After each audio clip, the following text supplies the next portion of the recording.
اگر با پیش نماز گذارند نمازت قبول می شود یا نه؟ البته نماز قبول می شود نمی شودش این نزد خداست، لکن نماز شما را نمی برد. یعنی بعضی آدمایی هستند که از پیششون آدم میگذرد در حال چیکار میکنن؟ میگن نماز من بریده شد. نه، نماز بریده نمیشود، نماز فاسد نمیشود، ویران نمیشود، نماز دوام ده. همون آدم گذرنده گناهگار میشود.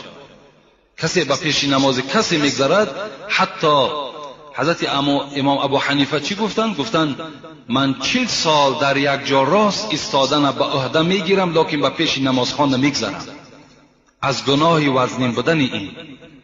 برای کسی که نماز میخواند اول جای خودش را مناسب کند، یک جای بخواند که جای گذرگاه مردم نباشد و هر یک آدم گذرنده هم احتیاط کند به پیش آدم نمازخوان نگذارین که گناهگار میشوید.